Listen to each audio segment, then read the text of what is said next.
One Piece chapter 1076 dropped the other day, and Shanks was in it. Anytime makes an appearance in the manga or he shows up in the anime, we gotta talk about it, right? He's like a unicorn, a mythical creature that doesn't really exist. So when they show up, everybody gets hyped about it. He's really popular and really loved, as seen in Film Red. Film Red's not the best One Piece movie in my opinion. It's probably my top 5, not even top 3. But because Shanks in it, he's not even in it that much. It's the best gross movie. I was gonna say grossing, but that kind of sounded weird. It made the most money in for a One Piece movie, and I think it's like top 7 for all anime movies. So I really don't know what I'm going to title this video. Typically, I don't even know what I'm going to title it till sometimes when I edit, sometimes when I make the thumbnail, heck, even sometimes when it's uploading. But we're going to talk about Shanks' influence and his impact for the rest of the story, specifically because of what happened in chapter 1076.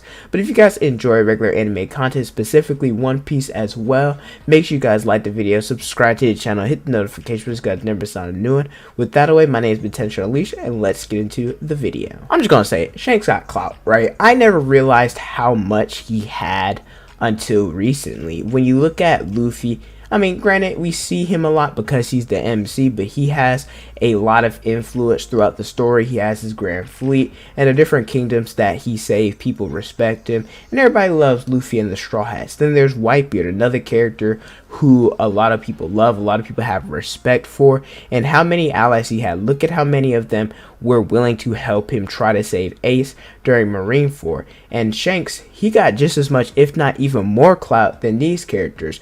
Look at him, same thing with Marineford, how he stopped the war. Everybody, when Shanks pulled up, everybody stopped doing stuff. And then he also took Ace and Whitebeard's body, where Sengoku allowed that out of respect for his name. He also had the meeting with the Gorosei, pulled up with the 5 elders. You know, they're sit up in here, letting Shanks pull up on them. That's something crazy as well. There's also in Wano, he had the hockey drive-by with Green Bull, and you know, just him flexing his hockey from the coast. Green Bull was shook and left Wano, and there's many more moments from Shanks. But what specifically happened in chapter 1076 that I wanted to talk about? Well, it's specifically the second half about Shanks and Elbaf. Now, for most of the community, we always thought, I can't tell you how long it's been, but for a long time, we always thought that this is where Shanks was going to be at, or this was his territory, this is where he was going to be at in the new world. And during this scene, he's at the bar drinking, enjoying the time with his crew, where Rockstar's like, yo, this kid, you know, Eustace, he showed up again. And he's like, all right, you know, I had enough time, I lost track of time. He gathers his crew, gathers his allies, and he says, all right, for Eustace Kid, either he can give us the poneglyph rubbish that he has, or he can prepare for battle and prepare to fight. And we know what happened last time is that when Kid went against the red-haired pirates, that he lost his arm, and he didn't even fight Shanks. Now, when I first read it, I have to look at it again because I'm recording this before I'm reading it again. Somebody in my comment section said that it showcased, I didn't know who exactly it was. I thought it was either Ben Beckman or Lucky Roo, but it says that the dialogue that it was Ben Beckman that took his arm, which would make sense, right? Ben Beckman does a lot of the dirty work so that Shanks doesn't have to. So if it was him, it makes a lot of sense. But then we cut to Kid, his crew, where Killer's like, yo, you know, last time they took your arm, this time they'll take more than your arm, they'll take your life. And then Kid, he has kind of a cold line. He said, he smiled and said, well, you know, they'll only take my arm if I lose. We'll get to Kid in a minute. I just want to talk about Shanks a little bit more. Him being at the bar reminded me of his interaction with Luffy at Fuchsia Village, with Makima and all of them, and the fact that Shanks, he's such an easygoing, and his crew as well, they're so easygoing, but then if you piss them off, that they'll snap and turn into savages, which is also really dope. It never dawned on me that Shanks would have this many allies, or you know, some allies. I don't know why. It might have just been a me thing, and this doesn't even include all of his allies, Mihawk and a lot of other characters that we don't even know about. I said I was going to get back to him, and here we are. I'm going to talk about Captain Kidd. I love Kidd. He is the true definition of what a pirate should be. I think he doesn't get as much love as he should. He's overhated, and we don't talk about him enough, and I made a video about that. That would be in the description. But at the same time, what the fluff is Kid thinking? Who does he think he is? There's a difference between having a lot of confidence, just being stupid, and having arrogance. And I think in this instance, he's being really arrogant because he lost his arm to presumably Ben Beckman, who's weaker than Shanks. I mean, not much weaker, but still weaker than Shanks. So if he lost to Ben Beckman, then what makes him think that he's going to be able to fight and defeat Shanks? And not just Shanks, but Shanks and his crew and his allies, because his crew ain't anywhere near the level of Shanks. So, let's just say Kid, he goes against Shanks. Killer goes against Ben Beckman, who he's losing to. Well, what about Lucky Roo, Yasop, Rockstar, all these other characters? Ha, Kid, you are screwed, in my opinion.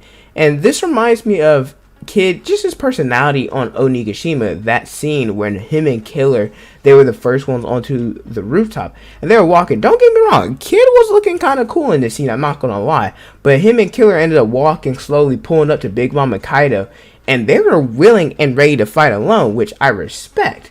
But at the same time, you're gonna get folded because Kid, he was not able to defeat Kaido or Big Mom one-on-one.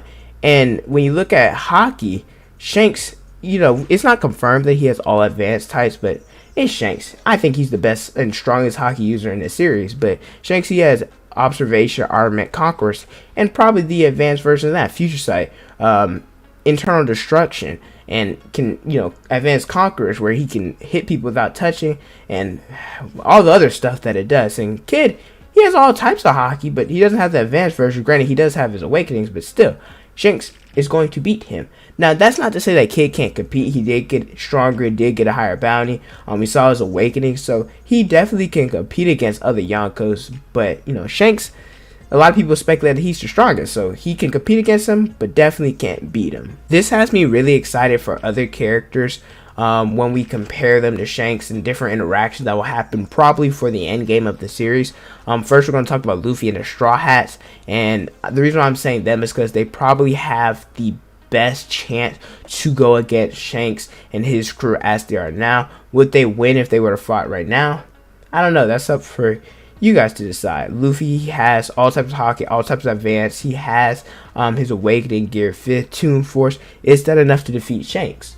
Not sure. I'm not a power scale. That's, like I said, that's up for you guys to decide. Different matchups: Zoro and Ben Beckman, Yasop and Usopp, Jinbei and I don't know who he's gonna fight, but Sanji and Lucky Roo probably. Robin, Rockstar, Brooke, all those characters. I'm sorry if I leave them out, but it's definitely going to be a fight to remember. I just also want to say that Oda's been in his bag recently. He's been dropping heat after heat, and the story's in a really interesting spot right now. Look at the Supernova Trio. They all have met somebody important. They're getting ready to fight. Kid and Shanks, there's Law and Blackbeard, and Luffy, he met Vegapunk, and then, CP0 show up. There's also the Seraphims, there's Kizaru pulling up, there's, I think it's G9, that base, everybody over there showing up. There's also one of the Gorosei showing up as well. So all of them, all these characters are really important and are going to be in the end game for going after the One Piece. Back to Elbaf, they're all going to meet up there, the Supernova Trio. Definitely not. I don't think anybody will die until they meet up there or meet up again. I think they're all important for the end game, or important for, I guess, for fantasy and Luffy's development, and just like for the story in general. But my question is this: why is it now that Shanks is going after the One Piece? He mentioned that it's time for him to do it. And so why is he doing it now? Him getting the rubbings from Kid. Like, why didn't he try to go after the poneglyphs before? I don't know. Was he waiting for Luffy to get stronger, get older so that he can, compete against him? I'm not really sure. After reading this chapter, my respect for Shanks definitely went up. I'm a Mihawk guy. I'm a Mihawk stan. I think he's stronger than Shanks. I love him more than Shanks.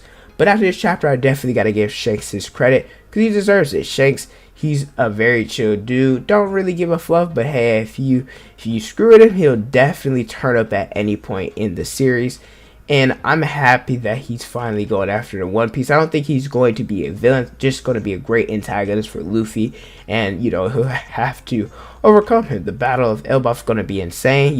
Once they reunite, Not sure if they're gonna fight, if it would be a Davy back fight, a spar. Not really sure, but I'm really looking forward to it. But let me know how you guys feel about Shanks at this point in this series. You know, his impact and how strong he is for a hurdle for the young generation to have to overcome. He is the strongest, or him or Mihawk, whoever you say, they are the strongest of the current generation. But thank you guys so much for watching. Don't forget to like, comment, and subscribe. Also hit the notification bell so you guys never miss out on a new video. Follow me on Instagram, Twitter, Snapchat, and TikTok. It's on the screen in the description below. Thank you guys so much for watching, and don't forget to unleash your potential.